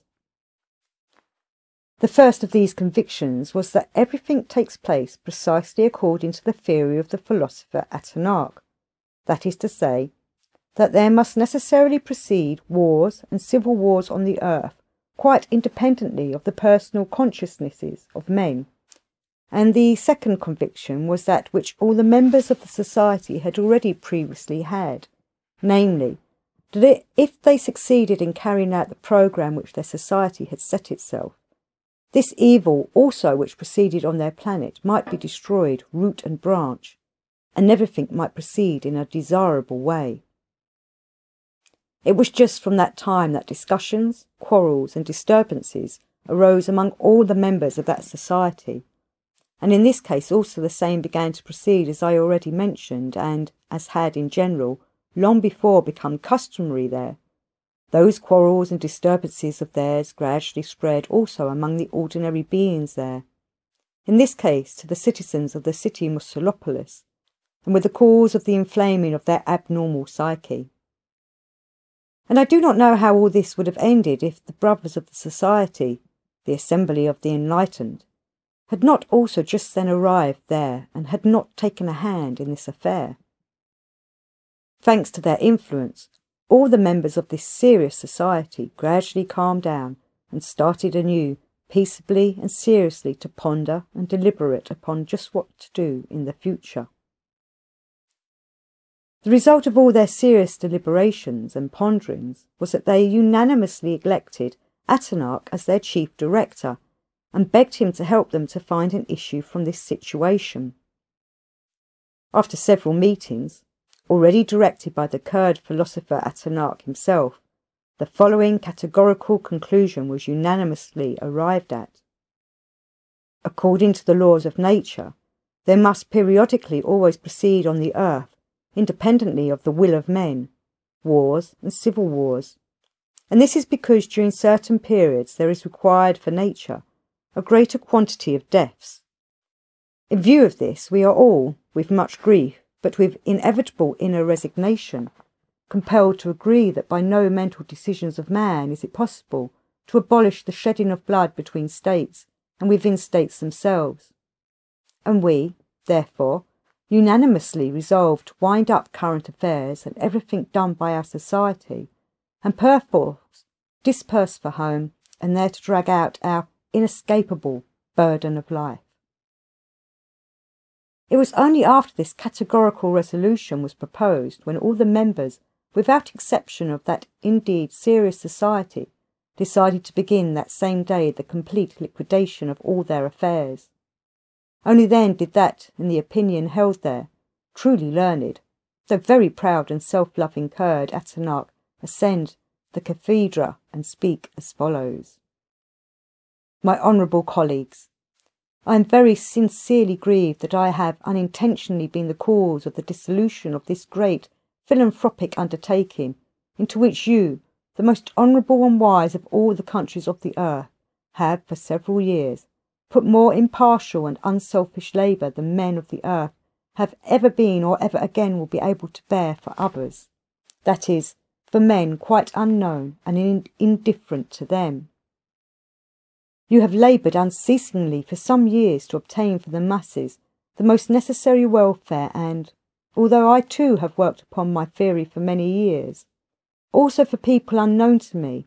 nevertheless it has been the cause of the frustration of your indefatigable labours and benevolent aspirations. The consciousness that it seems that I am to blame for all the misunderstandings which have arisen among you has given me no peace during these last days, and I have been thinking and pondering all the time whether it is not possible somehow to repair this involuntary fault of mine.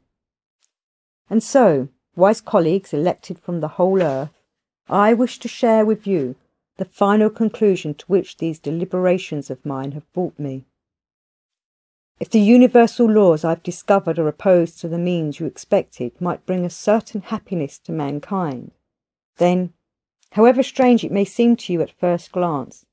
if only these same laws be employed otherwise, they might serve for the attainment of this aim we have set for ourselves. Now listen to what we must do to attain this aim.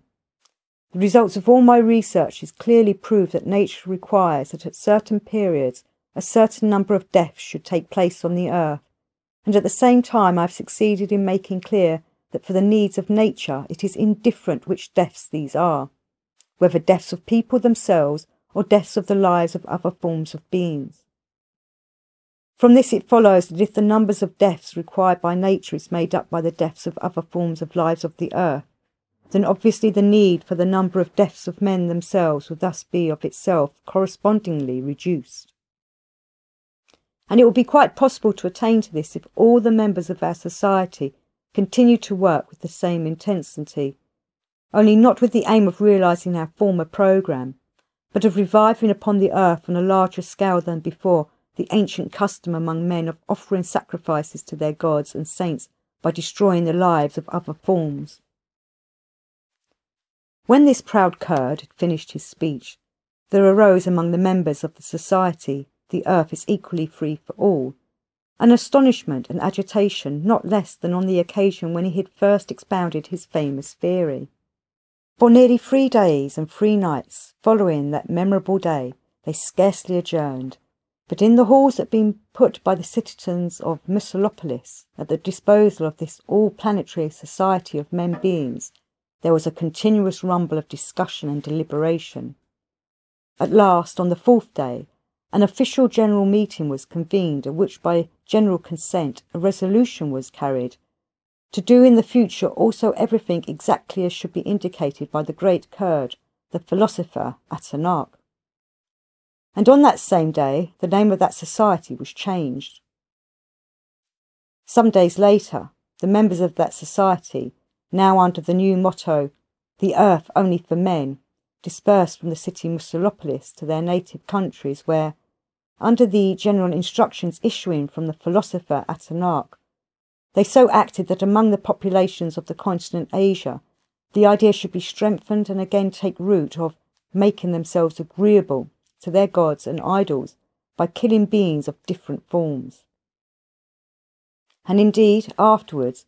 when they began to actualize in practice this new program of theirs, there very soon began to be re-established among the beings all over the continent Asia the custom of offering sacrifices to their fancied saints by the destruction of the existence of various weak and stupid one-brained and two-brained beings there. From the beginning, the members of this new society, the Earth Only for Men, began to actualize this task of theirs, for the most part through what are called the clergy of that religion, which was formed upon the teaching of Saint Mohammed, and which at that period was very widely spread over the whole continent Asia. And this custom was adopted this time on a larger scale than it had been when, at the request of the angel Louis Sos, I descended there to try to do what I could to destroy that same custom among the free-brained beings there, which seemed at that time to his conformity very undesirable for cosmic phenomena of a greater scale, because during all this time the number of your favourites had greatly increased, and consequently the number also had increased of those anxious to give pleasure to their fantastic idols. The destruction of the existence of other forms of beings was resumed there not only privately in houses, among their families, but also publicly in special places. But this time these special places were chiefly associated in a certain respect with the memory of Saint Mohammed, or with those around him. The number of these slaughters increased there by year to year to such an extent that already only some 100 or so of their years after the time of the arising of the society, the Earth Only for Men, the number had amounted during one of their years in one single place alone to 100,000 of such beings as they had sacrificed in previous times, namely oxen, sheep, camels, and so on. During the last 2 centuries, such special honoured favourite places were the cities Mecca and Medina in Arabia, the city Meshed in the locality called Baghdad, the environs of Yeni Klishlak in Turkestan, and several others. In a word, there on the continent Asia, blood again flowed like a river. These sacrificial offerings were most frequent during the Mohammedan feasts called Bahram and Korban, and likewise during the Christian feasts existing there under the name of Shrovetide, St. George's Day, and so on. In this way, my boy, afterward, when thanks to the strenuous efforts of the members of the society, the Earth Only for Men, there had again been implanted in free-brained beings there such an abnormality, then these terrible processes of theirs began indeed to proceed there less often and on a smaller scale. And through this the sporadic, relatively great, what is called mortality was diminished. Yet the general mortality of the free-brained beings was not only not reduced by this, but even increased, since owing to the continued progressive deterioration of their being existence, and in consequence owing to the deterioration of the quality of the radiative vibrations of their presences in the process of their existence required from them by nature, the length of their existence on the one hand was still further diminished, and on the other hand there what is called birth rate was increased. So it continued until that time when a certain famous Asadullah Ibrahim Ogli, a Persian dervish who obtained his arising and who was formed into a responsible being on that same continent, turned all this in another direction. The dervish Asadullah Ibrahim Ogli began his activities there only some 30 or 40 terrestrial years ago. Being simply only a fanatic of the Mohammedan religion without that serious and deeply learned knowledge possessed by the Kurd Ataturk, he perceived in the custom of sacrificial offerings only horrible injustice on the part of the people towards beings of other forms, and he set as the aim of his existence to obtain, at whatever cost, the destruction on the earth of this, in his opinion, anti-religious custom. Having begun from that time to wander on the continent Asia, chiefly in these countries where the greater part of the free-brained beings were the followers of the Mohammedan religion, he began to work mainly through dervishes like himself, who were to be found in almost all the communities there on the continent Asia. This ingenious and energetic Persian dervish, Asadullah Ibrahim Ogli, here, there and everywhere, very cleverly persuaded these other dervishes of the truth of his idea, and these in their turn now everywhere persuaded the ordinary beings of the continent Asia that the destruction of the existence of beings of other forms is not only not pleasing to God, but that the destroyers would even be obliged to bear in another world, in hell, a double punishment, one for their own what are called sins, and one for the sins of the beings destroyed by them, and so on. And thanks to preachings of this kind about the other world by dervishes, considered great authorities on such questions, the beings of Asia did indeed year by year diminish their sacrificial offerings. In short, the result of all the activity of this good Persian dervish was precisely the latest great process of reciprocal destruction, or, as your favourites call it, the Great World War. And so, my boy, although the hypotheses put forward in the theory of that uncommon learned Kurd Ataturk very nearly, as I've already told you, approximated to reality, yet nevertheless he failed to understand what was most important, namely, that the vibrations required by nature, which have to be formed from the radiations issuing from beings both during their existence as well as from the process of their Ruskun Anu, have no significance quantitatively, but only qualitatively. It is possible that the Kurd Ataturk, being an unusual terrestrial being, would have understood this also if he had known the details of the results that had been obtained after those conditions of being existence had been already more or less established on this planet, which were especially created for the free-brained beings arising there by the most saintly labours of the essence-loving, very saintly Ashir to Shirmash. During that said period, not only did their rate of mortality begin to decline, but what they call their birth rate also began to decline. Their birth rate declined because,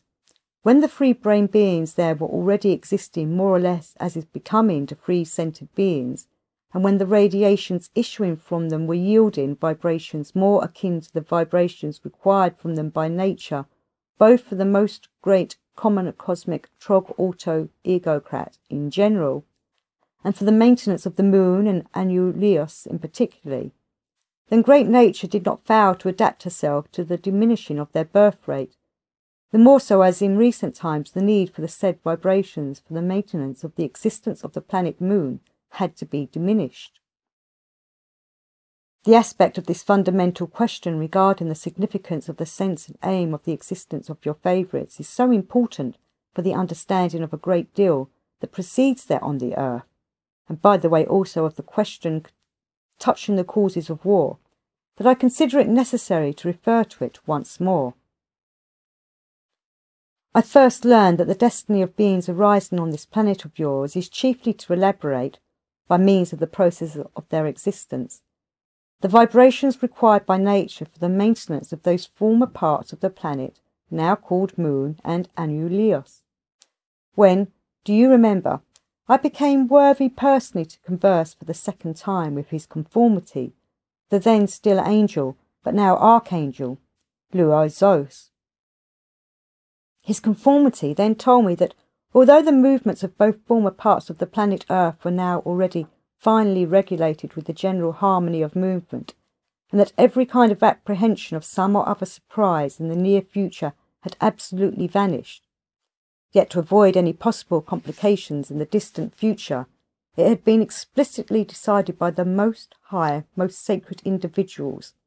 to actualize the corresponding on the planet for the formation of what is called the sacred Asguin, so that this sacred cosmic substance, required for the maintenance of that planet's former parts, might continuously issue from that planet. And further, His Highness also explained that this cosmic substance, the sacred Asgokin, exists in general in the universe, chiefly blended with the sacred substances Abrostonis and Helkodonis, and hence that this sacred substance, Asgokin, in order to become vivifying for such a maintenance, must first be freed from the said sacred substances Abrostonis and Helkodonis. To tell the truth, my boy, I did not at once clearly understand all that he then said, and it was only later that I came to understand it all clearly, when, during my studies of the fundamental cosmic laws, I learned that these sacred substances, Abrostonis and Helkodonis, are just those substances by which the higher being bodies of free-brain beings, namely the body Kesjian and the body of the soul, are in general formed and perfected. And when I learned that the separation of the sacred Asgokin from the said sacred substances proceeds in general when the beings on whatever planet it might be transubstantiate the sacred substances Abrostonis and Helkodonis in themselves for the forming and perfecting of their higher bodies by means of conscious labours and intentional sufferings. And when I had become interested in these favourites of yours, and had began to observe and to study their strange psyche, only then did I finally understand to which end both great Nature herself and the most high and most saintly individuals always patiently adapt themselves to everything, and concerning this, the following personal opinion was formed in me: that if these favourites of yours would at least properly ponder over this, and serve nature honestly in this respect, then perhaps their being self-perfecting might, as a consequence, proceed automatically even without the participation of their consciousnesses, and, in any case, the poor nature of that ill-fated planet would also not have to puff and blow in order to adapt herself to remain within the common cosmic harmony. But, unfortunately for everything existing in the megalocosmos, there is no honesty in your favourites, even in respect of the fulfilment of their duties to nature, not even to that nature to which, strictly speaking, they owe their very existence. As regards the absence of honesty in your favourites in the fulfilment of their duty towards nature, I have just now remembered a very wise sentence of our incomparable teacher Mullah Nasir Eddin, which in the present case justifies its hidden meaning. He once said, "Plague and cholera are, at any rate, less ignoble than human honesty, since people with a conscience can at least live at peace with them." And so, my dear Hussein, when it appeared that the instinctive need for conscious labour and intentional suffering in order to be able to take in and transmute in themselves the sacred substances Abrostonis and Helkodonis, and thereby to liberate the sacred Asgokin for the maintenance of the moon and Anulios, had finally disappeared from the psyche of your favourites, then great nature herself was constrained to adapt herself to extract this sacred substance by other means, one of which is precisely that periodic, terrifying process there of reciprocal destruction. Here, for the correct valuation of your contemporary favourites, it will be appropriate to remind you that after the action of the organ Kondabuppa had been destroyed in the free-brain beings of your planet, the first generations very soon learned that a certain cosmic substance had to be transformed through them, and that their assistance in this transformation was one of their chief being duties. Do you remember, I have told you that the beings of the continent Atlantis even considered this being duty of theirs as sacred and called it Amalus, which in their language means help to the moon. The free-brained beings of the continent Atlantis of that period, namely the period then called the Samleosian civilization, even devised and very strictly practiced certain customs that greatly contributed to the fulfillment of those being duties as productively as possible. The beings of the continent Atlantis even very wisely and expediently devised the fulfillment of these two being duties, namely the duty of the perfecting of their higher bodies and the duty of serving the most great cosmic Trog Auto-Ego Krat, by uniting them into one and performing them simultaneously. And this union they organised in the following way. In every populated locality, and even in separate districts of these localities, 3 very substantial, indispensable special buildings were erected there. One, for the beings of the male sex, was called Agorochristini. The second building, specially for beings of the female sex, was called Gynocochristini. And the third, for such beings as were then called the middle sex, this sacred building was called Anoroparni Onikima. The first 2 of these substantial buildings were then considered sacred by the beings of the continent Atlantis, and these buildings were for them the same as their temples, churches, chapels, and other sacred places are for the contemporary beings of the earth. When I descended for the first time on that planet and was on the continent Atlantis, I personally visited certain of these buildings, and at that time became very well acquainted with their purpose. In the male temples, namely in the Agorochristini, beings of the male sex of the given locality or of the given district performed in turn corresponding mysteries while in the special state called self-remembering. The beings of the continent Atlantis had a definite notion that beings of the male sex are sources of active manifestation, and hence in the Agorochristini they gave themselves up to active and conscious contemplation the whole time, and in this state performed these corresponding sacred mysteries, so that there should be transubstantiated in them the sacred substances Abrostonis and Helkdonis. And they did this deliberately and with full consciousness in order that this certain sacred substance, liberated in them, and issuing through their radiations for its further vivifyingness, should become the active part of that sacred law which they call the Holy Trinity. In the sacred Gynocochristini, built for the beings of the female sex, each of these beings was obliged at certain periods, namely at those periods which contemporary beings call menstruation, to stay without leaving. Moreover, the women, acknowledging themselves to be passive beings, had to be, the whole time of their stay there, only passive, in order that the vibrations issuing through their radiations should serve as the passive part of that same sacred law for their further vivifyingness. And hence they passed their whole time in these Gynocochristini in a state of complete passivity, trying consciously not to think about anything. With this aim in view, they tried to have no active experiencings during their monthly states, and in order that thoughts flowing by association should not hinder them from concentrating, everything was arranged so that their thoughts should be directed the whole time to wishing well to their present or future children. And as regards the third kind of the buildings of the beings of that time, which were called Anoroparni Kimi, as I already told you, the beings then called the third sex, for whom these buildings were erected, our Mullah Nasir ad-Din would call misconceptions,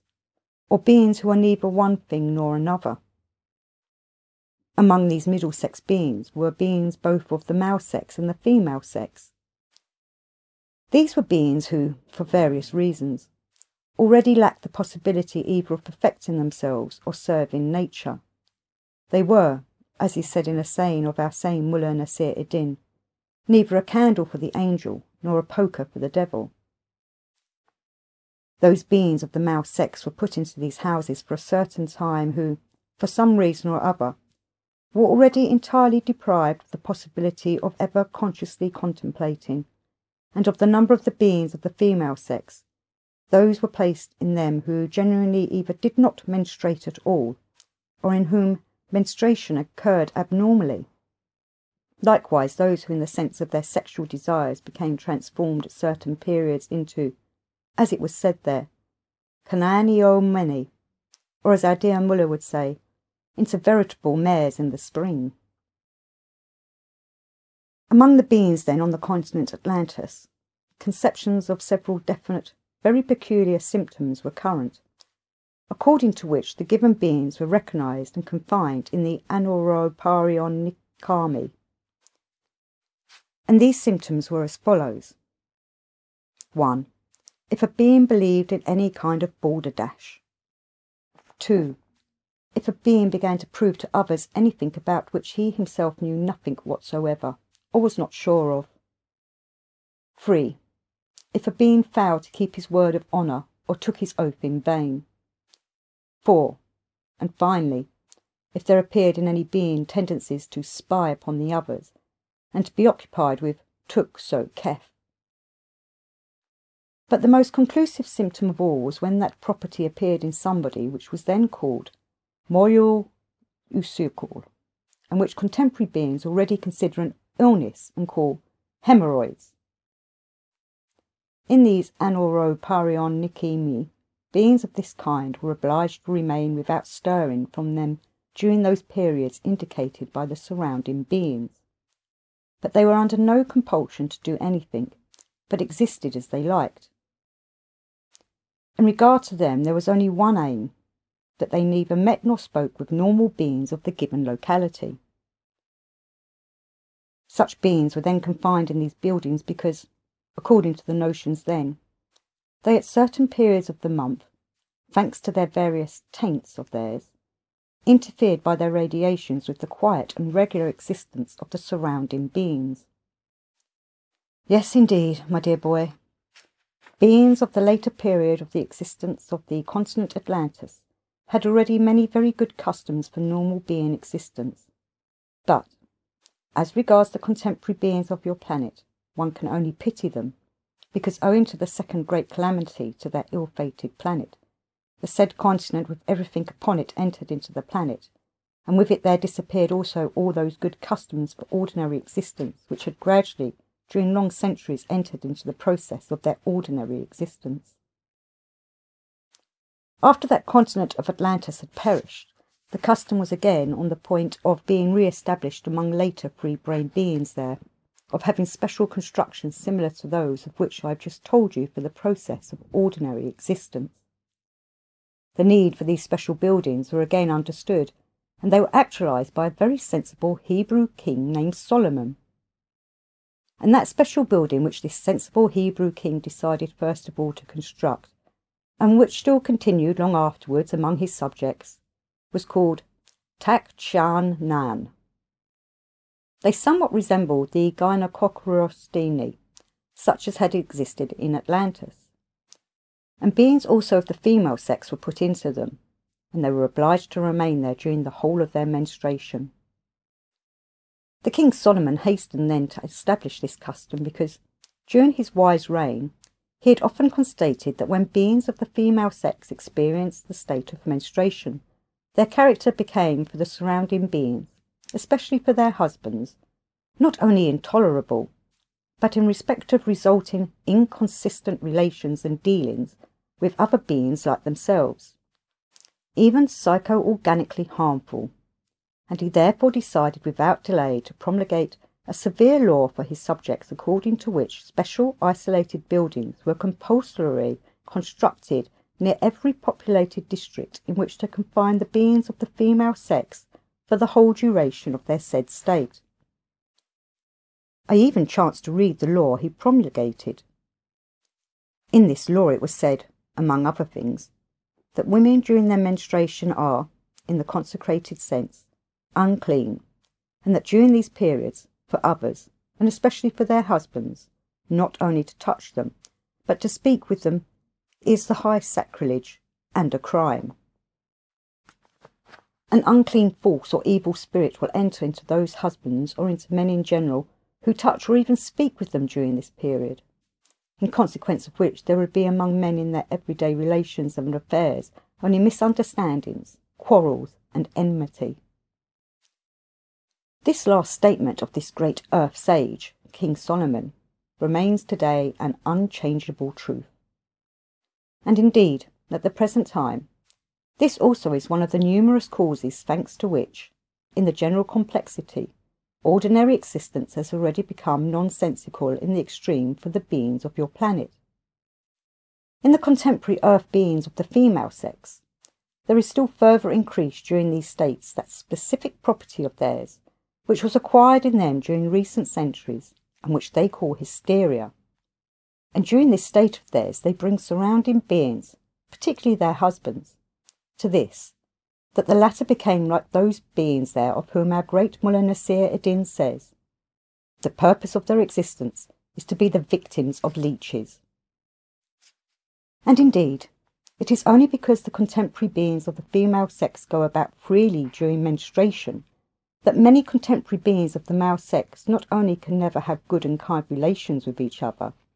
but on account of this, very frequently become genuine what are called later repenting blasphemers. This favourable custom, created by the wise King Solomon, existed among the Hebrew people for a considerable time, and would certainly have been spread all over the earth also, had it not been for that specific property of the beings there, about which I have also already once told you. Namely, when this Hebrew people, as usually happens there, had fallen from their greatness, and were despised and persecuted by the beings of other communities, who on account of the impulses of jealousy and envy of all those higher than themselves, hated her in the days of her greatness and power, which impulses had already become inherent in the free-brained beings of your planet. Then these beings of other communities, of course, also despised all the indeed good customs which they had already had. That is why this good custom was not only not spread further, but gradually, also owing to their other characteristic properties, which I have already sufficiently explained to you. That is to say, owing to the fact that this Hebrew people had themselves fallen under the influence of other communities which had become great, and had followed their examples. This good custom began to be despised and was ultimately forsaken and forgotten by the very founders themselves. At the present time, this custom exists there only among a very small community to be found in the mountains of the Caucasus, and bearing the name Kevsori, just those same Kevsori who give many scientists there no sleep, because of the problem of the origin of that small community. As regards your favourites also destroying the good customs for ordinary existence already existing on their planet and attained by their ancestors, we must, like it or not, again express our condolence with poor nature there, who must always be adapting and readapting herself. And concerning a misfortune of this kind for their nature, a very dear teacher, the peerless Mullah Nasir ad-Din, has also some very wise sentences. Namely, in similar misfortunes, he sometimes says, "Eek, if you're unlucky in life, you may even be infected by your godmother with venereal disease." Or sometimes he also says, "Oh, you unfortunate creature, your mother must have sung an Armenian ballad while you were being born."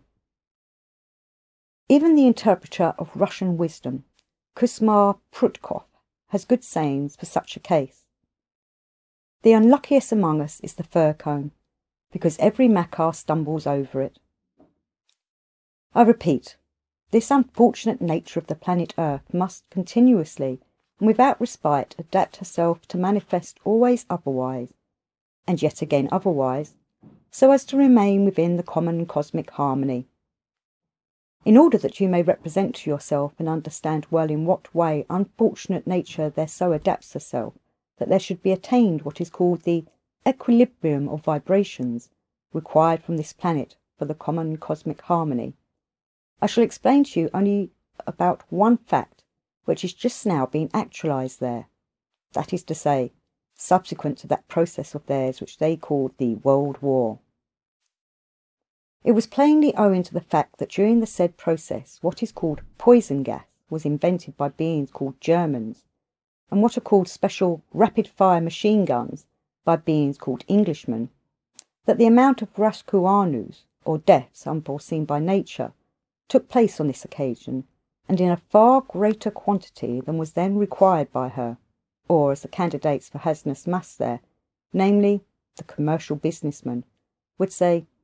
overproduction occurred in respect of the deaths of the free-brained beings required there. In consequence, nature there had again to begin from that moment to puff and blow, and, as is said there, jump out of her skin, in order to correct this unforeseeingness and adapt herself once again in a corresponding manner. This time, from what I myself learned for certain during my last stay there, and also from the intimation communicated to me by my epherogram, great nature there is evidently about to increase, for future times, the birth rate of other forms of beings there. I noticed in the cities of Petrograd and Tiflis, situated in the large community Russia, of which community more beings perished than of any other during the World War of theirs, was that kind of quadruped being which as a rule never appeared there, namely the quadruped being which hate people and which are called wolves, were already prowling in the streets. In the information communicated to me by epherogram it was said, among other things,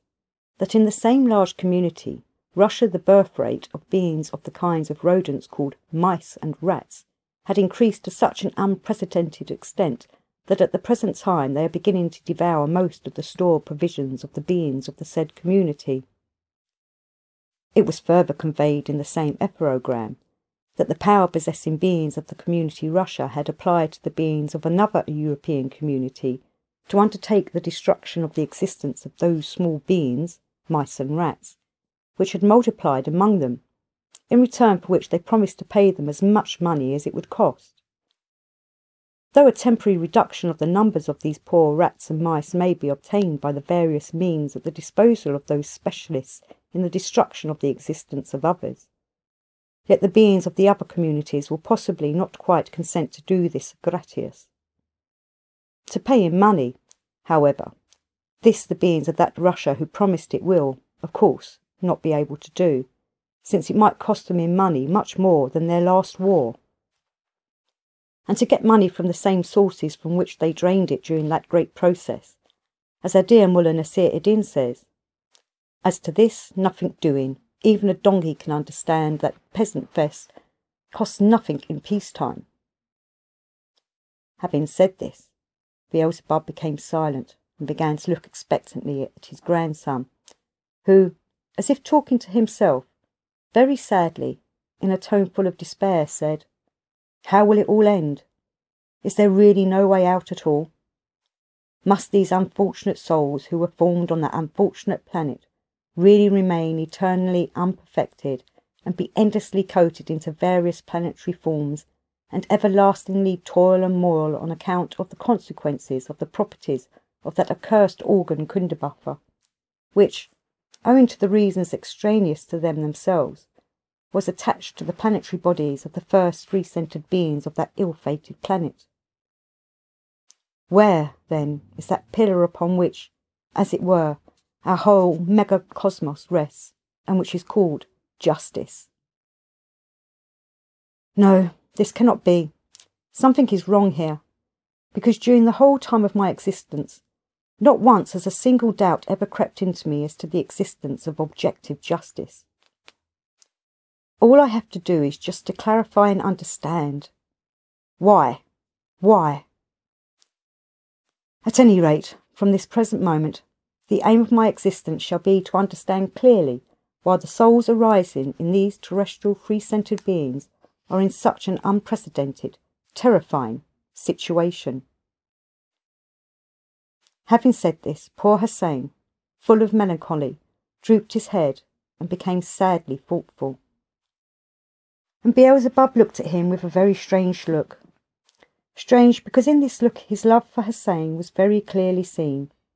and at the same time it could be sensed that he was nevertheless very glad that his grandson was experiencing such a depression.